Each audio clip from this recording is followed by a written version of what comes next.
I don't care how good they is right now. It's a whole different ball game, It's bro. a different With ball somebody game. holding on your shorts the whole way to And the it's basket. legal. And it's Come legal. on, man. When you run through the paint and you can get bumped, it's different. And that's my argument with people. It's like, it ain't no disrespect to anybody because they're all great. And you're going to argue back and forth and everybody's going to have their opinion. But I'm saying, which rules are we using? Because when you say, if you say we're using today's rules, okay, well then take Michael Jordan, who's battered and bruised and Vince Carter just shattered one of the biggest myths in modern basketball, and LeBron fans are losing their minds. The 8-time All-Star didn't hold back when he exposed what he calls the fake dominance narrative that's been sold to us for nearly 2 decades. But here's where it gets wild. Carter's not just talking about stats or championships, he's questioning the very foundation of how we measure greatness in today's game. And when you hear what he actually said, you'll never look at LeBron's era the same way again. The basketball world is divided right now. Some are calling Vince a hater. Others are saying he finally spoke the truth everyone was too afraid to admit. But one thing's certain, this conversation is about to get uncomfortable. Vince Carter. That's kind of cool. I like that for you. It is kind of cool. we got the What's up, Tar Heel? VC, what's up, my dog? You know, all right? Everything. Yeah, man, I'm good. You know. Carolina Soccer Girls team. Yeah, shout out man. to them. Yeah. Get another natty. Shout out to the soccer team. Yes, number sir. 22 for the women's soccer team. Oh, okay. Running them up. Okay. Don't just say it like that. Just don't say it like that. Oh, okay. Yeah. Don't do that. I mean, wow, that's life-changing. I'll go home and write about it. Thank you. How about the Florida Gators, number 9th in the country in Florida in men's basketball? BC, what up? It started with a casual conversation that nobody saw coming. In early 2025, Vince Carter sat down for what was supposed to be a standard interview about his legendary 22-year career, but when the topic shifted to LeBron James and the modern era of basketball, Carter didn't give the usual safe, political answer that most retired players hide behind. He went there. Look, I have nothing but respect for LeBron as a player, Carter began, but we need to be honest about what we call dominance. When I look at those years, especially from 2011 to 2018, I see a player who had an incredibly clear path, and that path, it wasn't nearly as difficult as people want to believe. The room went silent. You could feel the tension through the screen. Carter continued, "We're talking about a conference that was historically weak. I'm not trying to take anything away from what he accomplished, but let's call it what it was. The Eastern Conference during that stretch wasn't just weak, it was one of the weakest competitive environments we've seen in modern NBA history." Within hours, the clip went viral. Twitter exploded. Instagram comment sections turned into war zones. LeBron fans immediately jumped to defend their king, calling Vince everything from jealous to washed to irrelevant. But here's the thing. A lot of people, including former players and analysts, quietly agreed with him. The question wasn't whether Vince said it. The question was, is he right? Well said. That's well said. And that's what I said, because you're going to always ruffle feathers. If you're a diehard Bron fan, you think it's disrespect when you say otherwise about him, Cole, and Mike. So that's just, it's going to be an ongoing battle because unless they ever played against each other. Just imagine them playing against each other. Whew. So for the record, you got MJ, Kobe, and then LeBron? Yeah. Can LeBron, in your opinion, with LeBron's maybe 2-3 years left, maybe 4, does he have an opportunity in your mind to possibly jump Kobe? He has an opportunity. Let's break down what Vince Carter actually means when he talks about fake dominance, because this isn't just trash talk. This is a former player who competed in multiple eras giving us a reality check. Carter's argument centers on one simple truth. LeBron's path to 10 NBA Finals appearances was significantly easier than what players in the Western Conference faced during that same period. In the numbers, they're impossible to ignore. Think about it, Carter explained. From 2011 to 2018, LeBron made 8 straight finals. That's incredible, right? But who was he going through to get there? Be honest with yourself. The second-best team in the East during most of those years wouldn't have made it past the first or second round in the West. This is where it gets spicy. During LeBron's Miami years from 2011 to 2014, the Eastern Conference competition was laughably weak compared to the bloodbath happening out West. While LeBron was cruising past aging Celtics teams and young, inexperienced squads, the Western Conference had legitimate championship contenders beating each other up every single round. Carter didn't stop there. People forget that during those years, the West was stacked. You had San Antonio still dominant, Oklahoma City with Durant and Westbrook in their prime, the Clippers with CP3 and Blake, the Warriors starting their dynasty, Houston with Harden. I mean, the list goes on. Meanwhile, in the East, after LeBron's team, it was a massive drop-off. The super team culture also plays into this. LeBron formed the Heatles with two other superstars in their prime. That wasn't just a good team. That was an overwhelming force in a weak conference. Then he went back to Cleveland and eventually got Kyrie Irving and Kevin Love. Again, a massive talent advantage in a conference that couldn't match up. I'm not saying he didn't earn those finals appearances, Carter clarified. I'm saying the level of competition he faced to get there was dramatically lower than what we've seen in other eras. That's not an opinion. That's just facts. And you know what? The stats back him up. During that 8-year stretch, LeBron's teams in the Eastern Conference playoffs faced only a handful of teams with 55-plus wins. Compare that to what Western Conference teams had to battle through, and the difference is staggering. I want to get your take on LeBron, because you've played against him since he was a young pup.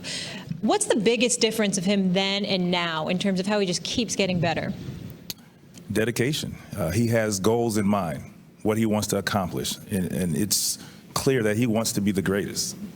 You know, when he's saying, you know, I want to play so many years, like I'm saying, I want to play as long as I can. He wants to be the greatest. Michael Jordan, Kobe Bryant, those are people that we throw around. He wants to be there. So I think now he's striving. Here's where Vince Carter's argument really hits different, because he's not just theorizing, he lived it. He played in both conferences during his career, and he knows firsthand what that difference felt like. When I was in the East and then moved west, it was like playing a completely different sport, Carter revealed. The level of competition, night in and night out, was just on another level. You couldn't take nights off. Every team had star power. Every playoff series was a war. Let's paint the picture of what LeBron avoided by staying in the East for so long. While he was making those 8 straight finals, Western Conference teams were eliminating each other in brutal 7-game series.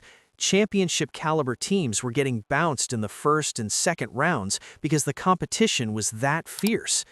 Think about this. During LeBron's run, how many times did he face a legitimate championship-level team before the finals? Maybe once or twice per playoff run, if that. Meanwhile, Western Conference teams were facing championship-level competition in literally every round. That's the part people don't want to talk about, Carter said. LeBron's playoff stats look incredible, and they are, but he was also playing against teams that had no business being in the conference finals. In the West, those teams would have been first-round exits. The talent gap was real. While LeBron was dominating the East, the West had multiple MVP candidates, all NBA teams and defensive juggernauts. The East had LeBron and then a significant drop-off. Some years, the second-best team in the East wouldn't have even made the playoffs in the West. Carter also pointed out the travel and physicality differences. Western Conference road trips are brutal. You're constantly traveling, facing tough environments, playing against teams that are all within a few games of each other in the standings. The East, during those years, it was more predictable. You knew LeBron's team was going to the finals. The only question was how many games it would take. This isn't about disrespecting LeBron's talent. It's about context, and context matters when we're talking about legacy and greatness. If LeBron had played in the West during his prime, would he still have made 10 finals? Carter posed the question that makes LeBron fans uncomfortable. Maybe, maybe not, but it definitely wouldn't have been 8 straight, that's for sure. The internet lost its mind, and that's putting it lightly. Within 24 hours of Vince Carter's comments going viral, the basketball world split into 2 camps, those who agreed with Vince and those who thought he was completely out of line. There was no middle ground. LeBron's fan base came out swinging. Vince is just salty because he never won a ring, one viral tweet read. Another said, easy for a role player to criticize the king when he couldn't even sniff a championship. The attacks were personal, relentless, and everywhere. But here's what the LeBron defenders didn't expect. A lot of people, including former players, analysts, and longtime NBA fans, started backing Vince's take. Finally, someone said it, one former player posted. We've all been thinking this for years, but nobody wanted to be the one to say it out loud. Respect to Vince for keeping it real. The generational divide became obvious immediately. Younger fans who grew up watching LeBron couldn't accept that their hero's dominance might have an asterisk next to it. They saw Vince's comments as disrespectful, as an attempt to tear down greatness. But older fans, the ones who watched Jordan, Kobe, and the brutal Western Conference battles of the 2000s and 2010s, they were nodding their heads in agreement. This is what happens when you challenge the narrative, one analyst tweeted. LeBron fans have been fed this story for so long that they can't even consider an alternative perspective. But Vince isn't wrong. The East was weak. We all saw it. The debate spilled into every corner of basketball media. Sports shows dedicated entire segments to it. Podcasts broke down the numbers. YouTube videos analyzing every angle of the argument racked up millions of views. Everyone had an opinion, and everyone wanted to be heard. Some tried to play both sides. LeBron is still great, but Vince has a point about the competition level, became a common refrain. Others went full attack mode on either Vince or LeBron, refusing to acknowledge any nuance whatsoever. The really interesting part, several current and former players started subtly agreeing with Vince, though most wouldn't say it directly. They'd like tweets or make vague comments that seemed to support his position without explicitly naming LeBron. The fear of the LeBron fanbase backlash is real, even for NBA players. It's wild that we can't even have an honest conversation about this without people losing their minds, one veteran player said anonymously. Vince is right, but nobody wants to admit it because the LeBron brand is too powerful. And that might be the most telling part of all this. The fact that speaking an uncomfortable truth about LeBron's era creates this much chaos shows how deeply invested people are in protecting the narrative. But Vince Carter wasn't backing down. When asked if he regretted his comments, he simply said, "Why would I regret telling the truth?" So let's address the elephant in the room. What does this mean for LeBron James' legacy? This is where the conversation gets really uncomfortable for a lot of people. Because if we accept Vince Carter's argument that LeBron's Eastern Conference dominance was built on a foundation of weak competition, then we have to reassess how we view his career accomplishments. 10 finals appearances sounds incredible on paper. It is incredible. But if 8 of those came through a conference that was historically weak, does that change how we weight those accomplishments? Should it? I'm not saying LeBron isn't great, Carter emphasized again. I'm saying we need context when we're making these GOAT arguments. When people say LeBron dominated for a decade, okay, fine, but dominated who? That's the question we have to ask. This is where the Jordan comparisons become relevant again, whether LeBron fans like it or not. Michael Jordan played in an era where both conferences were loaded with Hall of Famers. His path to 6 championships meant going through legitimate threats every single round. There was no easy coast to the finals. Even Kobe Bryant in the 2000s had to battle through a murderous Western Conference just to reach the finals. 3-peats and back-to-back championships in that environment meant something different because the competition level was consistently high. LeBron's finals record is 4-6, Carter pointed out, but imagine if he had to face Western Conference competition every round of the playoffs. Would he have even made it to 6 finals losses? Maybe not. And that's not even a diss, that's just acknowledging reality. The Western Conference during LeBron's prime was so stacked that championship-level teams were getting eliminated before the finals every single year. LeBron never had to face that gauntlet until the finals itself, and by then, his teams were often worn down or outmatched. The modern NBA has changed too. The conferences are more balanced now. The talent is more evenly distributed. And what happened when LeBron moved to the Western Conference with the Lakers? He missed the playoffs his first year. The next year, he won a championship in the bubble, which, let's be honest, comes with its own set of questions about legitimacy. If LeBron had spent his entire prime in the West, his legacy would look completely different. Would he still be great? Absolutely. Would he have 10 finals appearances? Not a chance. And that's not disrespect. That's just the reality of what he avoided for over a decade. The GOAT conversation has always been complicated.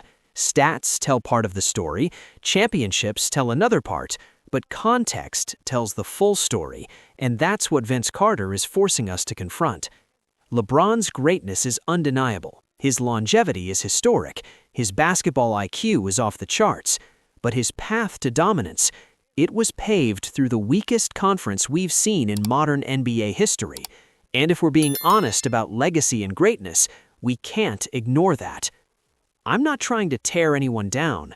I'm trying to make sure we're honest about what we saw, because 20 years from now, people are going to look at those stats and think LeBron faced the same level of competition as Jordan or Kobe, and that's just not true.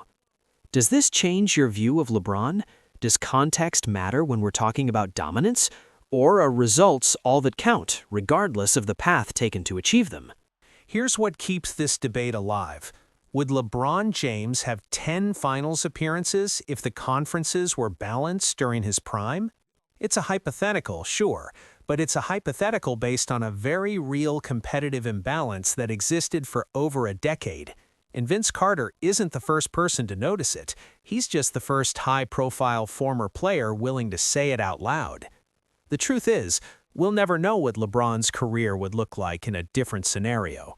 But we do know what actually happened. We know the Eastern Conference was weak. We know Western Conference teams destroyed each other while LeBron had relatively easy paths to the finals. We know that when LeBron finally moved west, things got immediately harder. So maybe the question isn't whether Vince Carter is right or wrong. Maybe the question is, why are we so afraid to have this conversation? Vince Carter just opened a door that a lot of people wanted to keep closed. The fake dominance comment isn't about hating on LeBron. It's about being honest about the era he played in and the advantages he had. The Eastern Conference was weak. The path to the finals was clear. And when we talk about legacy and greatness, context matters. LeBron is still one of the greatest to ever touch a basketball. Nobody's denying that. But if we're going to crown him the GOAT, we need to be honest about every part of his story, including the parts that make his accomplishments look less impressive. The debate isn't over. It's just getting started. Does dominance count if the competition was historically weak? Or should we judge greatness purely on results, no matter the path taken? Drop your thoughts in the comments, but keep it real, because this conversation needs honesty, not blind loyalty. And if you want more uncomfortable truths about the NBA that nobody else is willing to say, hit that subscribe button. We're just getting started.